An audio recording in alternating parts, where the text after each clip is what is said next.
Hello, my name is Jared, and this is the Spectrum for Friday, May 8th, 2026.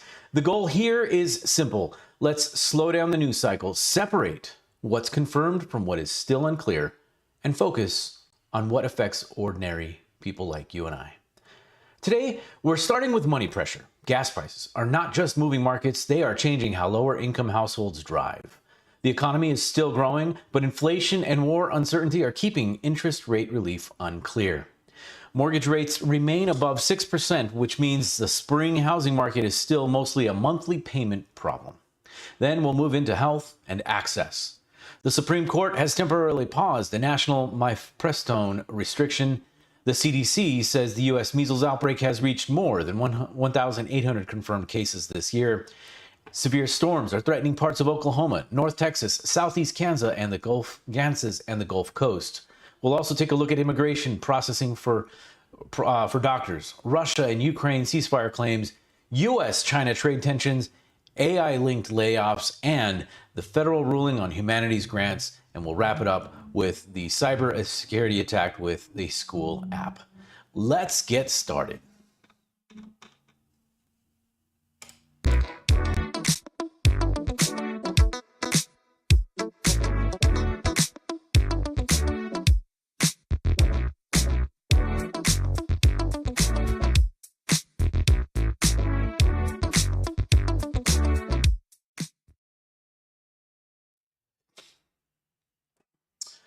Our first story today is about gas prices and the way energy shocks hit households differently.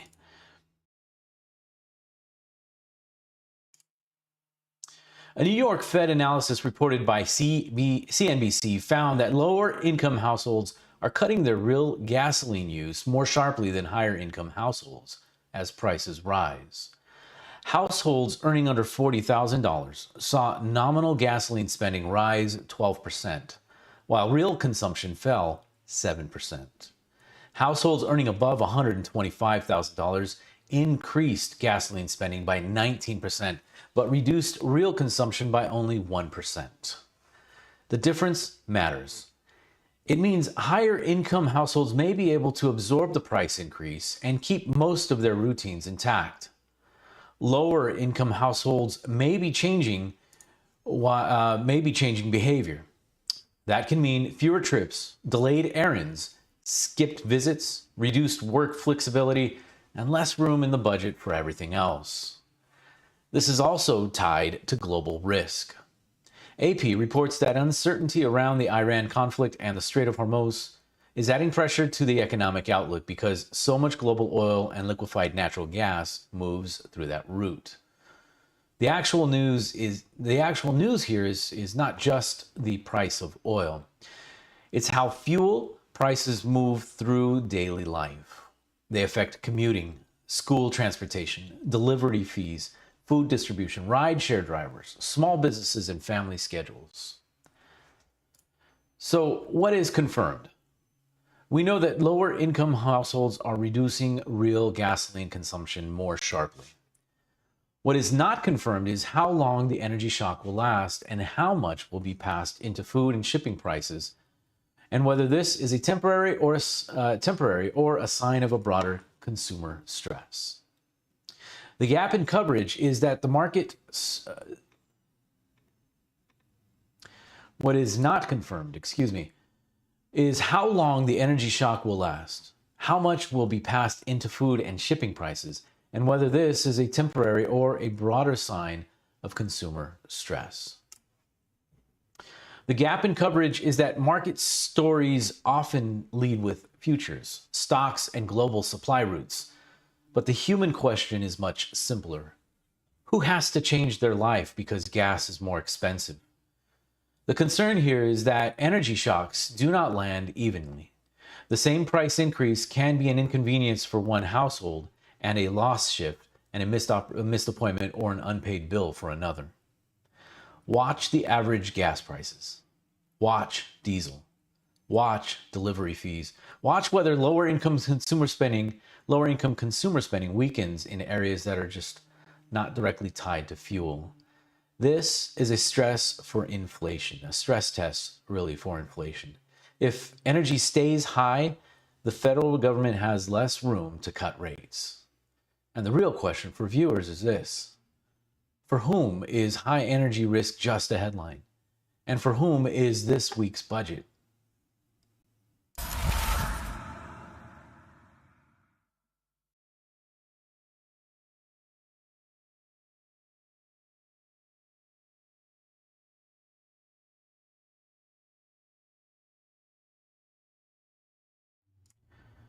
Our next story is about the U.S. economy. AP reports that the economy grew at 2% annual pace from January through March. That's a rebound from about 0.5% in the fourth quarter of last year, when the economy was still absorbing the effects of a 43-day federal shutdown. But the details are more complicated than the headline number. Consumer spending slowed. Government spending helped growth. Business investing was strong.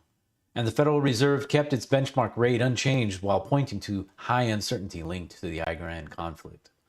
This matters because the economy can be growing and still feel tight for households. Those two things can be true at the same time. A family can hear that GDP is up and still be paying more for gas, rent, groceries, car insurance, and credit card interest.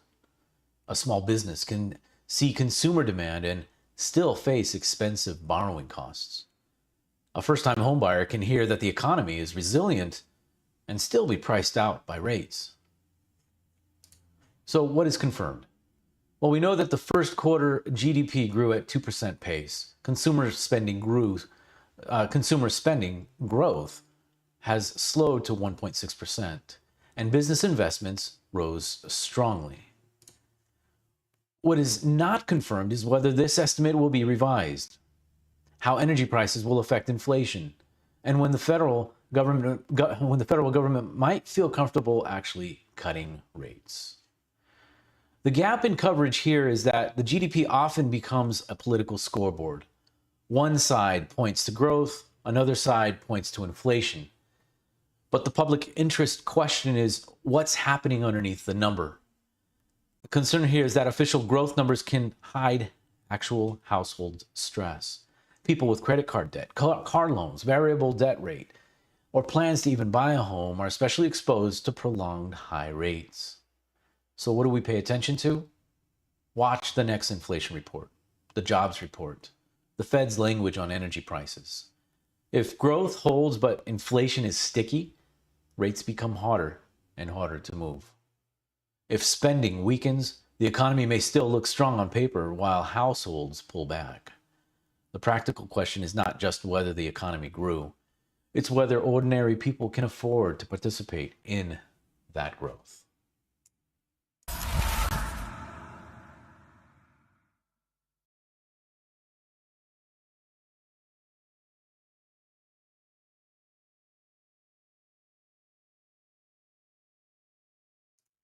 Speaking of housing, mortgage rates have remained above 6%, and that is keeping spring affordability under pressure. NerdWallet listed the national average 30-year fixed-rate mortgage at around 6.22% earlier this morning. If it listed 15-year fixed averages at 5.64% and the 5-year adjustable rate mortgage at 6.39%. Money's daily survey showed 30-year fixed rate around 6.5%. Now, the exact rate depends on the borrower, of course, the lender, and the assumptions that go with the contract, as well as everyone's unique perspective, unique situation and timing. The bigger story here is just not about the decimal point, though. The bigger story is about rates that are above 6% and how it's still shaping the housing market. These rates keep the monthly payments high. They make many sellers reluctant to give up older, lower mortgage rates, holding on to inventory that could be put into the market. They push buyers towards smaller homes, longer communities, and higher. This ends up in translation, it pushes buyers towards smaller homes, longer commutes, higher down payments, and even renting even longer. This matters to folks because housing is not just an investment category. This means that they have access to schools, shortened commute times, or increased savings. Think about the family planning that's involved. All of this affects whether someone can stay close to work, stay close to relatives, childcare, and even medical care. So what is confirmed? Well, we know that the major daily rate surveys still show mortgage rates above 6%. What's not confirmed is whether these rates will move meaningfully lower without clear inflation relief. It's also unclear whether spring inventory will be enough to offset affordability pressure.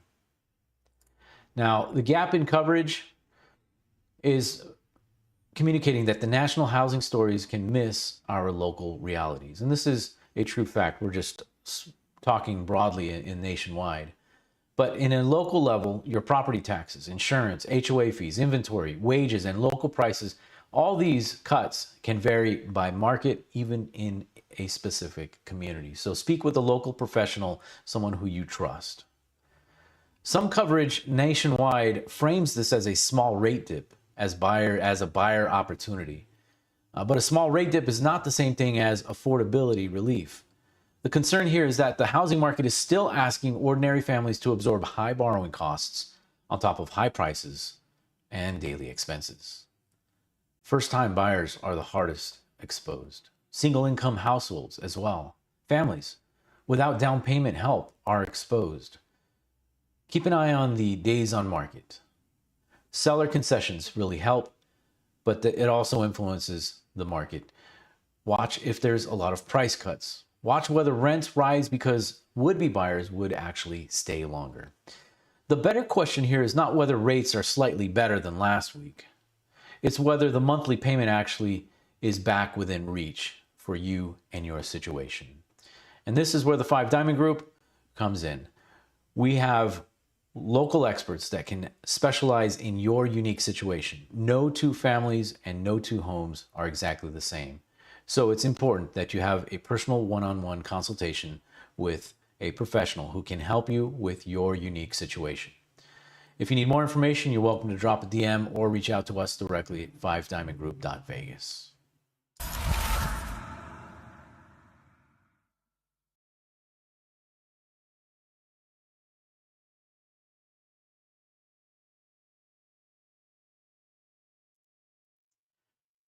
Our next story is about the Supreme Court and Mifepristone. Judge Samuel Alito issued a 1-week administrative stay that temporarily blocks a lower court order restricting access to Mifepristone. That pause keeps telehealth and mail access in place for now. The stay runs until 5 p.m. Eastern on May 11th. The case was brought by Louisiana against the FDA. The lower court order would have required a return to in-person prescribing and dispensing rules. Mifepristone has been issued by more than 7 million U.S. patients since the FDA approval in 2000. This is a national access story because the lower court order was not limited to Louisiana. It could affect patients, providers, pharmacies, and manufacturers across state lines. The actual news here is legal instability. Patients and providers may not know which rules apply from 1 week to the next. That matters for abortion care. It also matters for miscarriage management. So what's confirmed? Well, we know that the Supreme Court pause is temporary and that telehealth and mail access remain in place during the pause. What is not confirmed is whether the full court will extend the stay, narrow it, or allow restrictions to take effect. The gap in coverage here is that the story is often reduced to an abortion rights fight. Well, that's only part of it. The operational question is also important. How do clinics, pharmacies, and patients function when rules can change quickly simply by a court order? The concern here is that medical access can change by a court order faster than patients and providers can realistically adapt. People with less money, less privacy, fewer nearby clinics, or even limited transportation are the most exposed here. Keep an eye on the Supreme Court on or before May 11th and watch whether any action is national or geographically limited. You can also keep an eye on pharmacies and telehealth providers who are communicating these changes. The biggest practical question is whether people can get timely care without being trapped by shifting legal rules.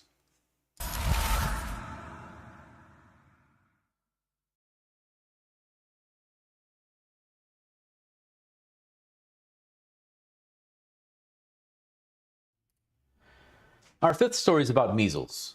The CDC reports 1,814 confirmed measles cases in the United States this year as of April 30th. Those cases are spread across 37 different jurisdictions. The CDC also reports 24 new outbreaks this year, and 93% of the confirmed cases are outbreak associated. Measles is not just another childhood rash story. It's highly contagious. It can spread quickly in schools, clinics, daycares, airports, churches, and community events. It also creates a major public service burden. Health departments have to trace exposures. Schools have to notify families. Clinics have to protect infants, those who are immunocompromised, people who cannot be vaccinated. So, what is confirmed? Well, we know that the CDC case count, the number of affected jurisdictions, and the outbreak associated share of cases. We know that the CDC has a solid case count. They know the number of affected jurisdictions, and they understand that the outbreak is associated with a specific share of cases. What is not confirmed is how the next weekly update will change the current count, which local exposure chains are still active, and whether elimination status questions become more serious if the outbreak continues. The gap in coverage here is that measles often gets pushed into vaccine politics. The practical story is school disruption, childcare disruption, clinic workload, family isolation, and public health capacity. The concern here is that outbreaks turn everyday settings into exposure sites. Infants are exposed, immunocompromised people are exposed, unvaccinated children are exposed, public healthcare workers are exposed to more workload and more pressure.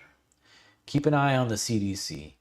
Keep an eye on school and childcare guidance, and be aware of which hospitals are tracking this, not just the total cases. This, friends, is a public health capacity story as much as it is a vaccine story. The practical question is whether local systems can contain spread before ordinary routines are interrupted.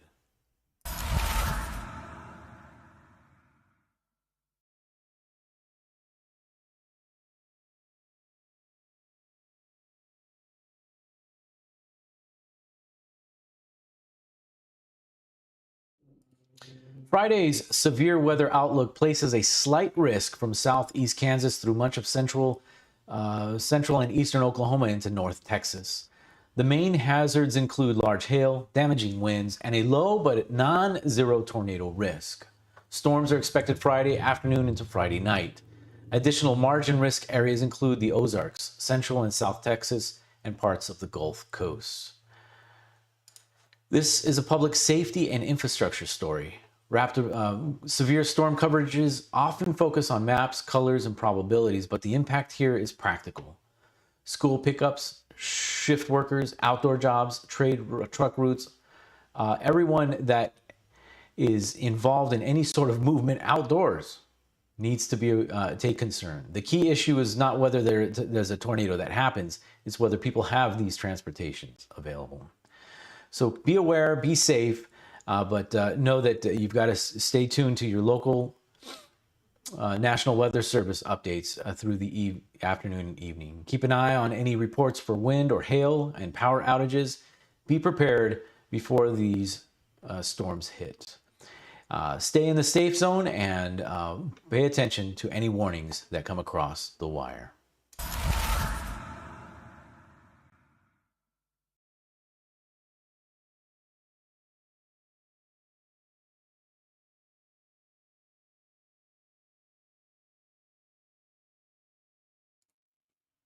Our next story is about immigration processing and healthcare access. The administration has made an exemption allowing medical doctors from foreign countries to have pending immigration applications reviewed. The broader hold still affects thousands of other legal applicants, including researchers and entrepreneurs from 39 different countries. Physician groups and immigration attorneys had pushed for relief because foreign-trained doctors often work in underserved areas. This story sits in between immigration enforcement and healthcare access. The doctor exemption may prevent some patient care disruption. It does not solve the broader uncertainty for legal immigrants stuck in a paused set of applications.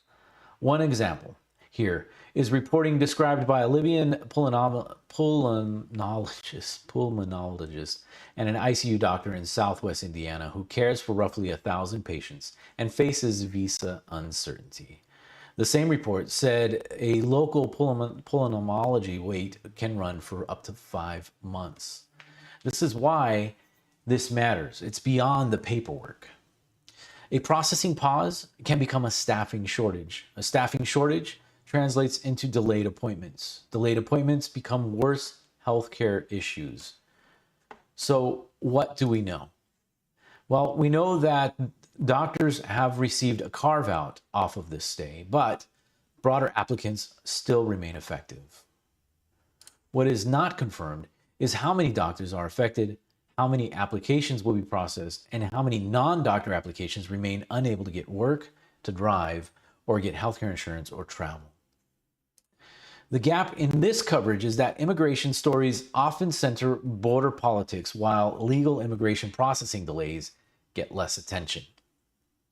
Healthcare stories also discuss doctor shortages without always tying them to visa and work authorization rules.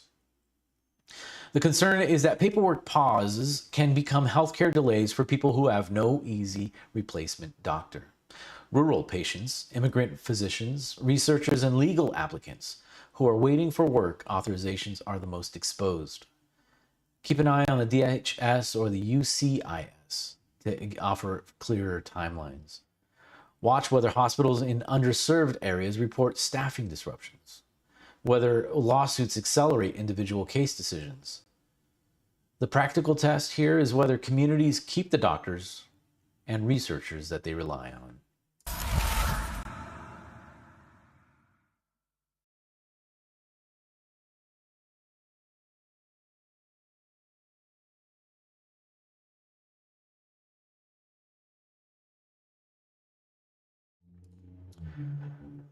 The next story takes us to Russia and Ukraine.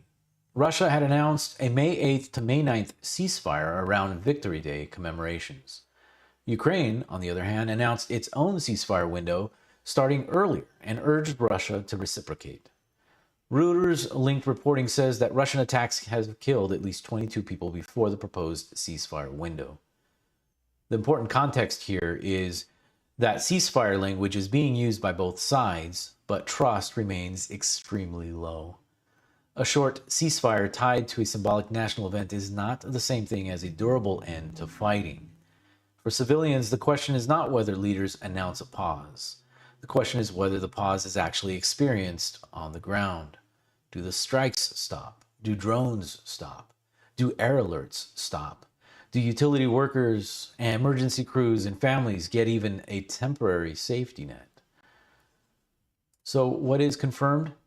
Well, we know that both sides have announced or discussed ceasefire opportunities. What is not confirmed is whether either side fully observes the ceasefire or whether reported violations can independently be verified in real time. The gap in coverage, depending on which side you're hearing this report from, focuses too much on leaders' statements and not enough on civilian living through warning strikes and power disruption.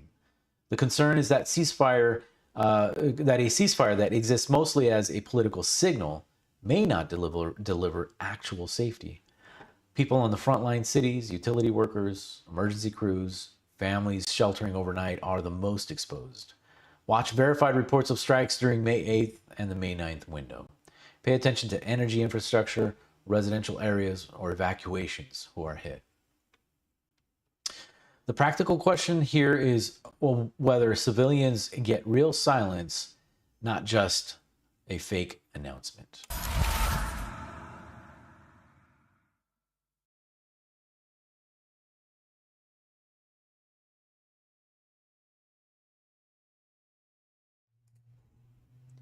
Our next story is the U.S. China is between the U.S. and China trade agreements. A Trump-Xi Jinping summit is expected next week, while deeper trade and technology tensions remain unresolved.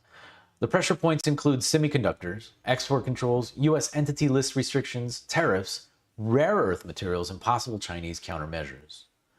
These will probably be covered as a leader-to-leader diplomacy story. But the practical issue is supply chain stability. Microchips affect phones, cars, AI systems, defense systems, medical devices, factories, consumer electronics, whereas rare earth materials and export controls affect what companies can build, whether they can build it, and how much it costs. So at this point, we know that semiconductors and technology restrictions remain central to the U.S.-China relationship. What is not confirmed, though, is whether the summit procedures are enforceable commitments or just public statements. It's also unclear how China might respond if the U.S. imposed new restrictions. The gap in coverage between this potential story is going to be often focused around summits that personalize diplomacy. They focus on tone, handshakes, leader dynamics. But households, businesses, they feel the effects through the prices, product availability, manufacturing plans, job stability. The concern is that trade and technology conflict can raise costs or slow production for goods people use every day. Workers in manufacturing, shipping, retail, farming, technology, supply chains, these are the most that will be exposed by this. Pay attention to the summit and see whether it actually produces written commitments. If rare earth materials are a topic of conversation or imposed restrictions. Watch for export languages, export control language, whether or not the news shows any of those. And be cautious when coverage treats handshakes as a deal before the details actually exist.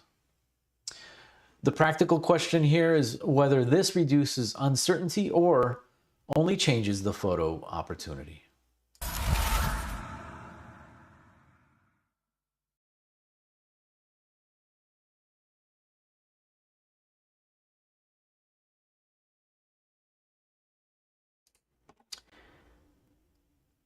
AI and layoffs. Challenger, Gray, and Christmas reported 60,620 U.S. job cuts in March. That was up 25% from February. The same report said AI was cited for 15,341 March job cuts, about 25% of the monthly total. For the first quarter, job cuts totaled 217,362. AI was cited for 27,645 of those cuts. This does not mean every worker was directly replaced by a machine, and that distinction matters. Sometimes AI is a direct replacement. Sometimes it is part of restructuring. Others, it's a budget shift. And for others, it's an investor facing some sort of explanation. Sometimes it's just simply a convenient label for cutting ordinary costs. The items that are confirmed based off of this report include whether or not employers are increasing layoffs and using AI as a reason to explain it. What's not confirmed based off of this event is how often AI directly replaces a specific job versus being one factor in a broader restructuring. Let's understand how coverage on this goes both ways. Some business coverage celebrates efficiency without tracking severance, retraining, benefits, or local labor effects. Some worker-focused coverage may overstate direct replacement when the evidence only shows AI was cited as a factor. The concern is that workers can be asked to adapt faster than employers, schools, or even benefit systems can support them. Mid-career workers are the most exposed, as well as support staff, coders, operations teams, and people in high-cost regions. Let's pay attention to whether companies announce retraining alongside these cuts.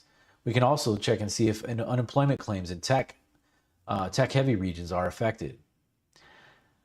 AI investments can create new jobs. Can AI investments create new jobs fast enough to absorb displaced workers? The viewer question for you is this: is AI being used as a tool, a replacement, or a public relations label for cost cutting? The practical question is whether productivity gains are shared or concentrated.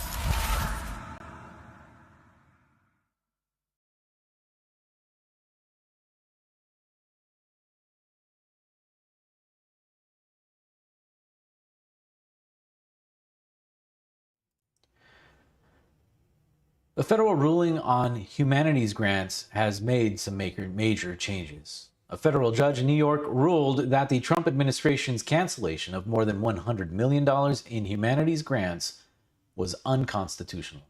The ruling involved more than 1,400 National Endowment for the Humanities grants.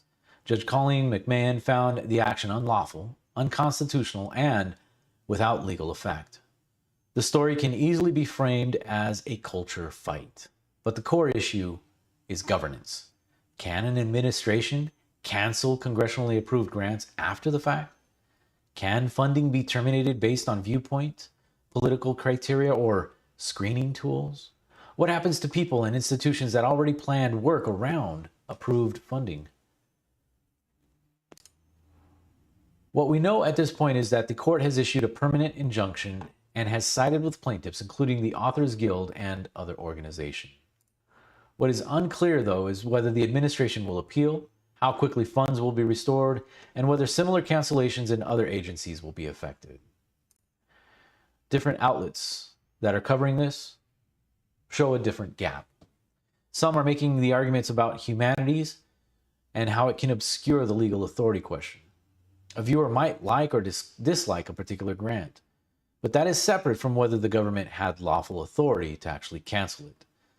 The concern is that public projects can be disrupted after approval when funding becomes politically unstable.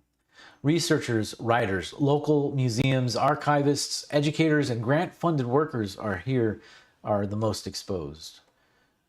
We'll pay attention to whether or not an appeal happens and watch whether or not recipients do actually receive their funds or remain stuck in a delay. Watch whether other agencies change their grant review process or cancellation practices. This is a precedent story for executive power over public funding.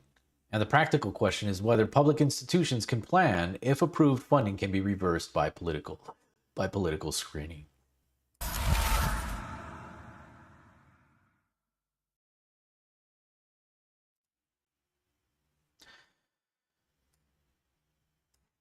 A cyber attack targeting a school application across multiple countries on the surface. A cyber attack targeting a school app used across multiple countries is our final story for today. On the surface, it might sound like a technical problem or just another cyber hack, but in reality, this is a school operations problem, a privacy problem, and of course, a trust problem that is hitting all at once as the school year ends. When a digital system schools depend on goes down or gets compromised, the disruption reaches students, parents, teachers, and administrators immediately. The concern here is not just whether the app comes back online, it's whether schools lost access to communication tools, attendance records, class materials, or sensitive student data. If that happened, the effects go far beyond inconvenience. Schools may have to scramble to keep basic operations running while families are left waiting for answers. So, what is confirmed? Well, here's what we know now. A cyber attack hit a school IT application, hit a school app that is used in multiple countries. The attack affected a system schools rely on for everyday operations. Officials have treated it as an active security issue and have launched an investigation. What is not confirmed is the full scope of the breach, whether students, parents, or staff data was stolen or exposed, and how many schools or countries were affected in this operation. We also don't know whether this attack was a targeted criminal attack or a broader technical compromise. As we wrap up this last story, we know that there's going to be different outlets covering this, and some will focus on the hack itself, but not enough on the people on the inside. We hear less about the day-to-day school disruption, or we might hear about whether families can versus whether families can still get schedules, updates, grades, urgent messages, or even just basic operations through the day. We often get too little details about the privacy questions. Who may now have access to what, and for how long? The human impact here is that a school's system's digital backbone is supposed to make life easier and safer, but when it gets hit, when it gets compromised, the burden shifts onto the people with the least control. Students, that can mean missed assignments, lost access, uncertainty about what happens next. For teachers and staff, it can mean extra manual work and less time teaching. For parents, it can mean broken communication right when they need the updates the most. And if a student data was involved, the damage goes even deeper than inconvenience. Because once trust is broken, families can carry that risk long after the headlines is gone. This matters because attacks on school systems are not isolated IT events. These are a warning about how dependent modern education has become on a small number of digital platforms. If communication or records were disrupted, schools may have to fall back on slower manual systems, which create gaps in attendance, special services, potentially emergency response. Not to mention the data. If that was exposed, the consequences can continue for months or years through privacy loss and identity risk. If this is not just isolated to the United States, if it's crossing borders, it shows that education technology is now part of the same global cyber risk environment as finance, healthcare, and government systems. The deeper issue is trust. Schools ask families to rely on these systems every day. So the real question now is simple. Who's protecting the infrastructure that children depend on? That's the part worth watching, and not just whether the app comes back online, but whether schools get a real explanation, a real fix, a real commitment that this won't happen again.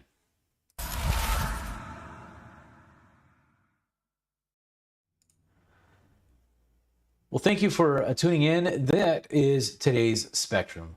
The through line that we carried in today's report is pressure on systems that people rely on. Energy prices are pressuring household budgets. Interest rates are pressuring borrowers and buyers.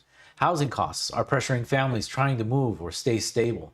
Court orders are pressuring healthcare access. Measles is pressuring public health systems. Severe weather is pressuring local safety and planning. Immigration processing is pressuring healthcare as well. War and trade conflict are pressuring supply chains, where AI is also pressuring worker stability. The humanities grants ruling is pressuring the boundaries of executive power, and the cyber attack is pressuring schools and children across the board. The goal here is not to turn every story into a panic. The goal is to ask what is confirmed, what is still unclear, who are being affected, and what viewers should do and watch and pay attention for next. For sources and full Phase 1 brief, use the link in the description below. My name is Jared, and this